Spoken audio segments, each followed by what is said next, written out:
class and हम लोग ने लास्ट क्लास में स्टार्ट किया था कि फेडरलिज्म क्या है। तो हम लोग ने पढ़ा कि फेडरलिज्म का मतलब है power sharing.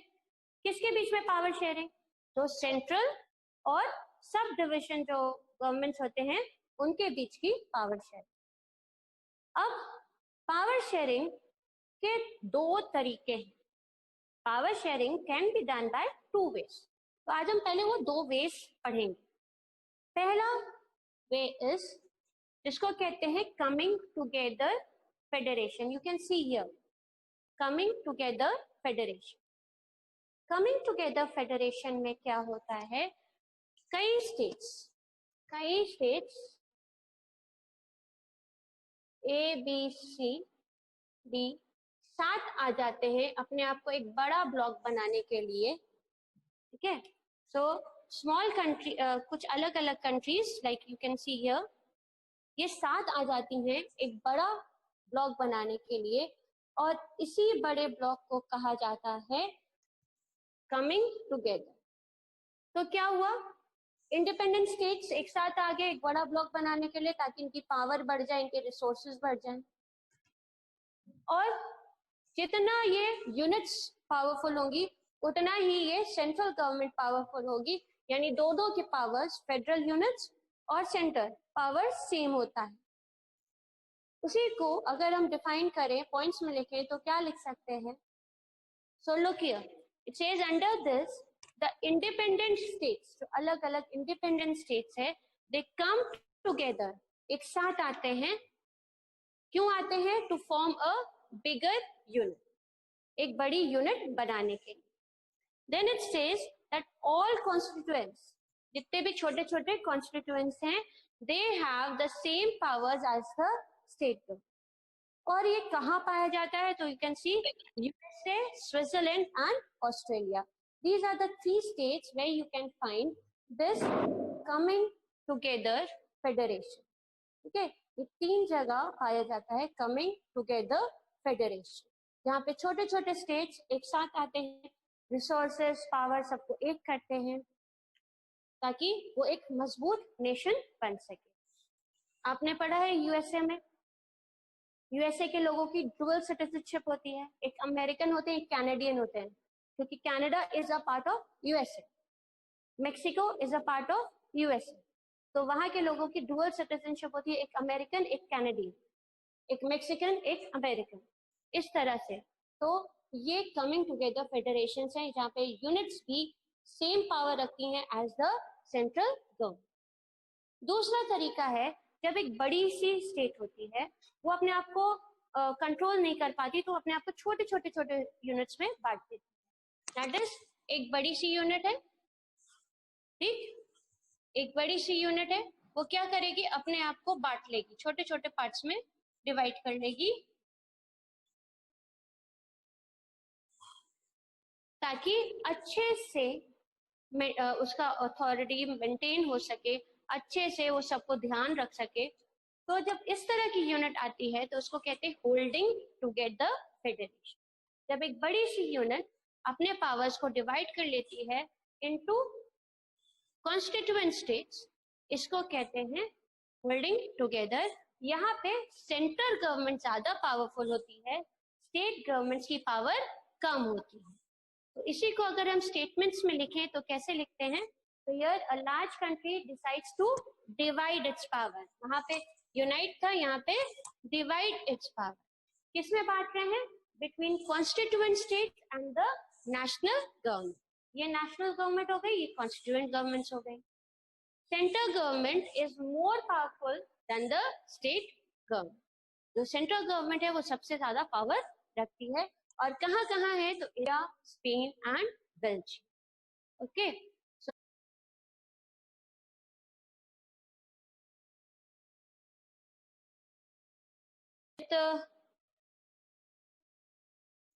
What makes India a federal country? हमने पढ़ा फेडरलिज्म में पावर शेयरिंग होती है, बट ऐसी क्या चीजें हैं जो इंडिया को फेडरल बनाती है, और हम क्यों कहते हैं कि इंडिया फेडरल कंट्री है?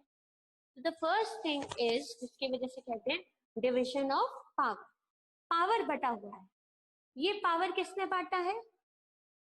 तो कॉन्स्टिट्यूशन मेकर्स ने बांटा था और इसको कॉन्स्टिट्यूशन में लिखा था, जिसका वेरिफिकेशन कोर्ट्स कर सकते हैं और कोई नहीं कर सकता। ये हम लोग पहले भी पढ़ चुके हैं। तो डिवीजन ऑफ पावर कैसे होता है? तो यहाँ पे जितने टॉपिक्स होते हैं उनको कई अलग अलग लिस्ट में डिवाइड कर दिया गया। कौन सी तरह की लिस्ट होती है? तो ये आपने 7th 8th में भी पढ़ा होगा। बेसिकली वहां पे 3 लिस्ट है, union, state and concurrent list, और एक चौथी आती है जिसको कहते हैं रेसिड्यूअरी लिस्ट। यूनियन लिस्ट में जो सब्जेक्ट्स हैं उस पे central government can make laws और ये यूनिफॉर्म रहेंगे फॉर द होल कंट्री। इसमें कैसे सब्जेक्ट्स आते हैं? लाइक डिफेंस है, लाइक बैंकिंग है, रेलवेज है, तो ये सब आता है यूनियन लिस्ट में। और इसके बारे में जो भी रूल्स होंगे कौन बनाएगा? Only the central government. और आपको लिखाया था कि कितने सब्जेक्ट्स होते हैं यूनियन लिस्ट में, शायद 97 लिखाया था मैम। 98। 98, very good. तो कितने सब्जेक्ट्स थे? It was 98। ठीक, नेक्स्ट आता है स्टेट लिस्ट में। तो स्टेट लिस्ट में क्या है? तो जितने भी सब्जेक्ट्स स्टेट लिस्ट में है उस पे रूल्स जो भी है वो सिर्फ बना सकती है स्टेट गवर्नमेंट। और इसमें क्या आता है? तो पुलिस, ट्रेड, ये सारे कॉन्सेप्ट जो आते हैं वो स्टेट लिस्ट में आते हैं और ओनली स्टेट गवर्नमेंट उस पर लॉज बना सकती है। कितने सब्जेक्ट्स थे स्टेट लिस्ट में? How many subjects in the 66। Very good. And concurrent में 47। Very good. तो ये स्टेट गवर्नमेंट की बात है। अब आता है कॉन्करेंट लिस्ट। कॉन्करेंट लिस्ट ऐसी लिस्ट है जिस पे रूल्स स्टेट गवर्नमेंट भी बना सकती है, सेंट्रल गवर्नमेंट भी बना सकती है, जैसे कि एजुकेशन ऑफ फॉरेस्ट और ये सब मैटर्स। और इसका अभी एग्जाम्पल भी आपने देखा है।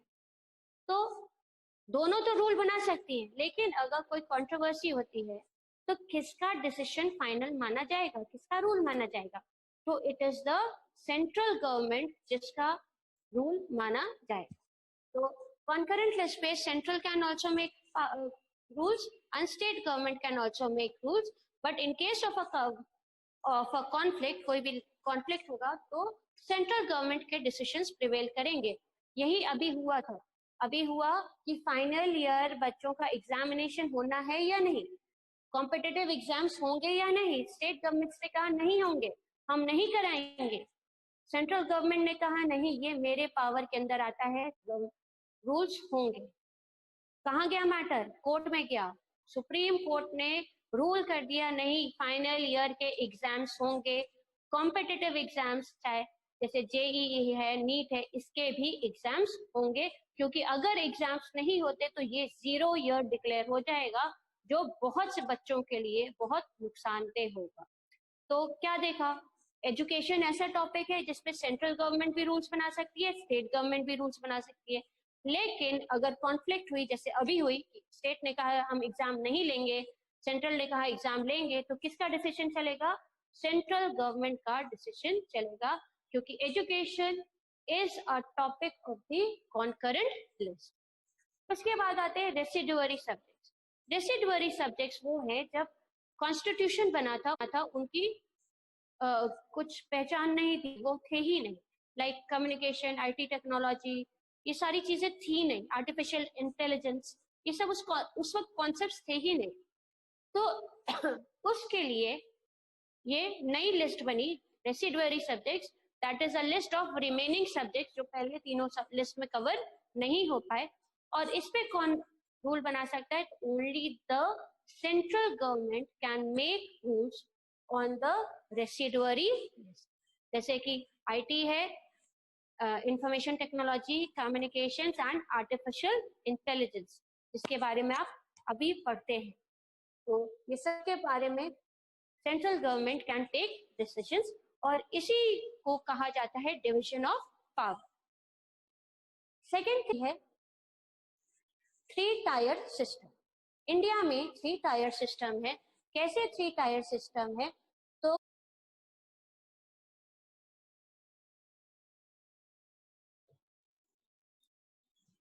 इंडिया में सबसे ऊपर सेंट्रल गवर्नमेंट है।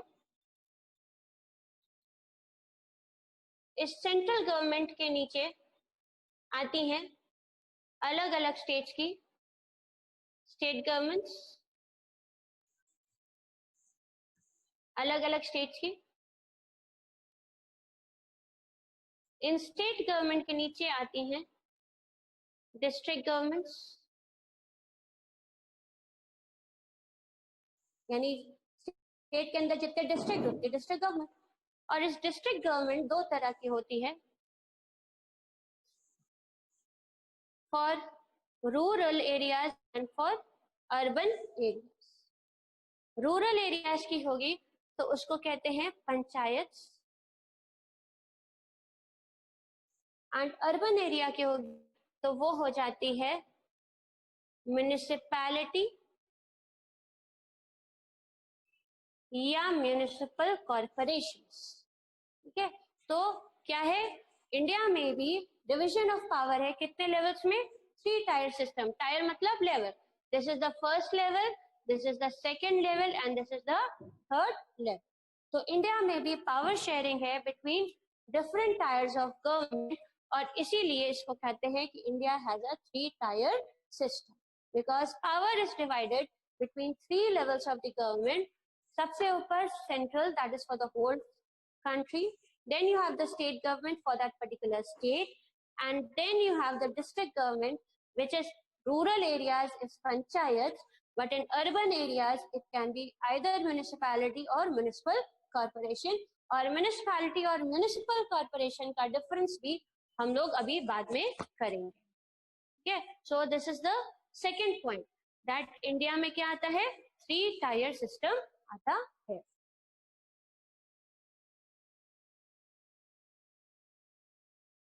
प्रोसीजर फॉर अमेंडमेंट, यहाँ दिया है प्रोसीजर फॉर अमेंडमेंट। किसको अमेंड करने की बात हो रही है?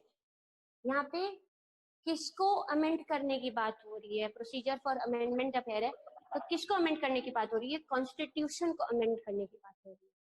और यहाँ पे आपको ध्यान रखना है कि कॉन्स्टिट्यूशन को अमेंड करना इजी टास्क नहीं है, इसके लिए एक लंबा सा प्रोसेस है।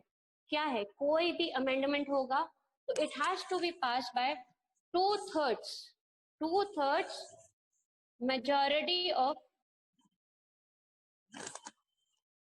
2/3 मेजॉरिटी किसकी?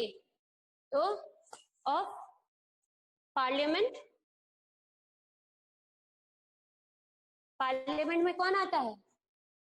तो लोकसभा प्लस राज्यसभा। ठीक, यानी कोई भी अगर आपको चेंजेस लाने हैं तो 2/3 ऑफ पार्लियामेंट से लाने हैं। वहां पे आपका अपना रेजोल्यूशन रखेंगे, अपना रेजोल्यूशन रखेंगे, अपना प्रपोजल रखेंगे, और वो 2/3 मेजोरिटी से पास होना चाहिए, यानी लोकसभा प्लस राज्यसभा मिला के 2/3 मेंबर उसको पास करने चाहिए। और जब हो जाए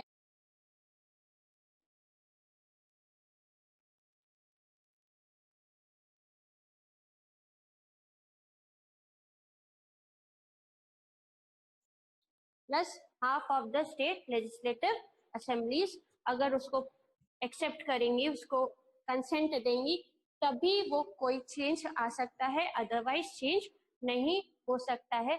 आपने ट्रिपल तलाक का मुद्दा देखा होगा, सेंट्रल गवर्नमेंट ने प्रपोजल रखा था, एक मिनिस्टर ने प्रपोजल रखा, उसको पास किया गया, 2/3 ऑफ पार्लियामेंट ने पास किया, उसके बाद half of state legislative assemblies ने पास किया, तभी वो चेंजेस हो सकती हैं। So any change to be brought in the constitution has to be first passed by both houses of parliament. Both houses means Lok Sabha plus Raj Sabha, and then it must be ratified by the legislatures of at least half of the total states. Okay.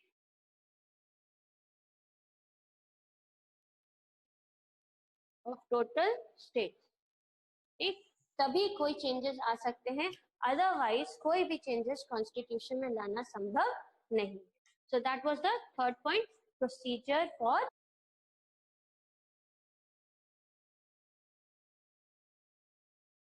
भी conflict होगी तो judiciary उसको solve करती है, और आपको पता है कि जुडिशरी को हमारे यहाँ इंडिपेंडेंट रखा गया है। तो कोई भी कॉन्स्टिट्यूशनल प्रोविजंस होंगे, जुडिशरी का इंपॉर्टेंट रोल कैसे है, तो कोई भी प्रोविजंस होंगे, कॉन्स्टिट्यूशनल प्रोविजंस होंगे या प्रोसीजर्स होंगे, इसके बारे में डिसीजंस कौन देगा, तो judiciary. So the judiciary plays an important role in overseeing implementation of constitutional provisions and procedures. अगर किसी तरह का dispute है about powers, about the division of powers या कुछ भी, तो cases पहले जाते हैं, अगर स्टेट के मामले में तो हाई कोर्ट, और अगर अलग लेवल्स के बारे में तो उसके higher court, that is the supreme court. जैसे हमारा स्टेट का डिवीजन है, ऐसे आपको पता है कि कोर्ट्स का भी डिवीजन है, ये आपने 9th में पढ़ा था। सबसे ऊपर होता है सुप्रीम कोर्ट, सुप्रीम कोर्ट के नीचे होते हैं high courts for every state, high court के नीचे होते हैं डिस्ट्रिक्ट कोर्ट्स। डिस्ट्रिक्ट कोर्ट दो तरह के होते हैं, एक होते हैं सिविल और एक होते हैं क्रिमिनल। सिविल मतलब जो मैरिज, अडॉप्शन, सक्सेशन, इन सब की बातें हैं तो सिविल है। क्रिमिनल जहाँ पे जान का खतरा हुआ हो, अटेम्प्ट टू मर्डर है, थेफ्ट है, वो सब क्या हो जाता है, क्रिमिनल केसेस में चला जाता है। तो जैसे गवर्नमेंट की हायरार्की है, ऐसे कोर्ट की भी हायरार्की है। इसीलिए जब भी कोई मैटर्स आते हैं, पहले अगर स्टेट लेवल तक है तो हाई कोर्ट में जाएंगे, और हाई कोर्ट पे सॉल्व नहीं होंगे तो लास्टली जाएंगे सुप्रीम कोर्ट में, और सुप्रीम कोर्ट का जो भी डिसीजन है वो फाइनल होता है। तो this is the important role of judiciary, कि कॉन्स्टिट्यूशन को इंटरप्रेट करने की पावर, डिस्प्यूट को सॉल्व करने की पावर सब किसके हाथ में है, इट इज द कोर्ट्स। ठीक है, so that is important role of judiciary. फिर नंबर 5 आता है सेपरेट सोर्सेज ऑफ इनकम।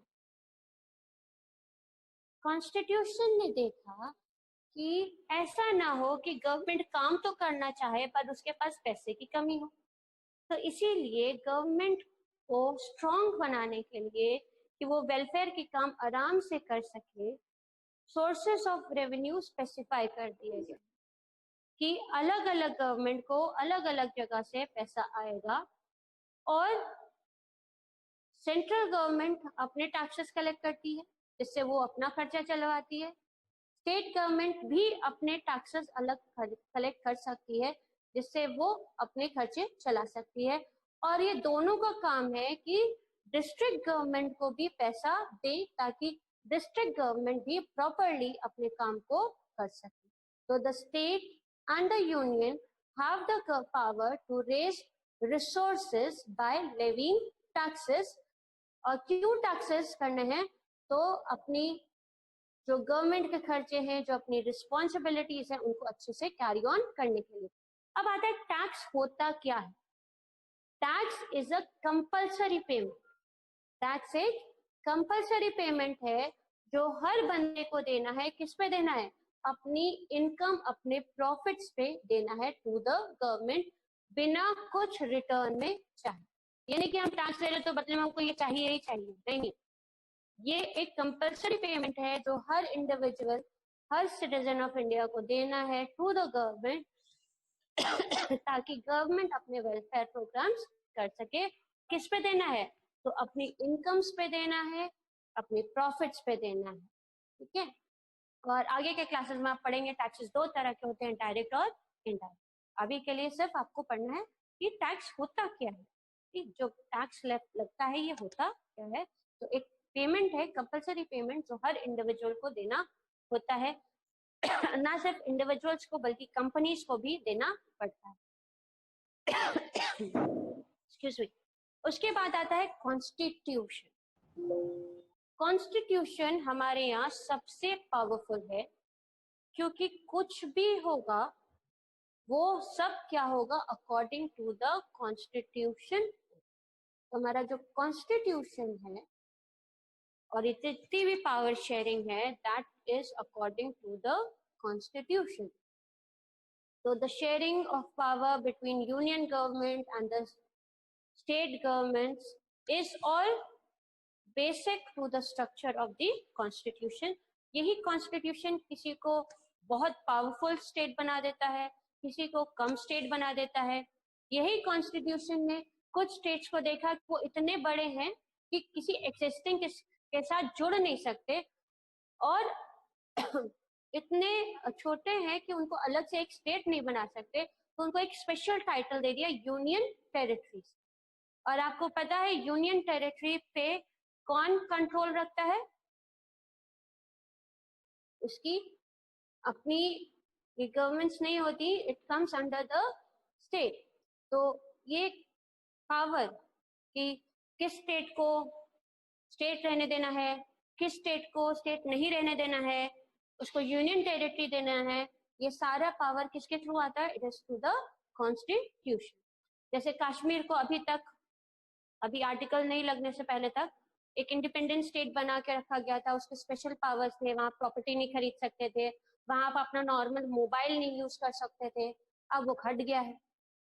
इसी तरह से जो कुछ ऐसे स्टेट्स हैं जो उनको लगा कि इतने छोटे हैं कि अलग इंडिपेंडेंट नहीं हो सकते, और इतने बड़े हैं कि किसी और के साथ जोड़ नहीं सकते, उनको यूनियन टेरिटरी बना दिया। यूनियन टेरिटरी के पास पावर बहुत कम होती है, जैसे कि चंडीगढ़ है, जैसे कि लक्षद्वीप है, जैसे कि दिल्ली है। तो इनको कौन कंट्रोल करता है? तो इनको कंट्रोल करता है आपका central government. Central government has the power to control the union territory. तो ये सारे पॉइंट्स हैं जो इंडिया को क्या बनाते हैं? एक फेडरल कंट्री बनाते हैं। इन सारे पॉइंट्स को आप लिख लीजिएगा, और इसके आगे हम लोग डिस्कस करेंगे ऑन द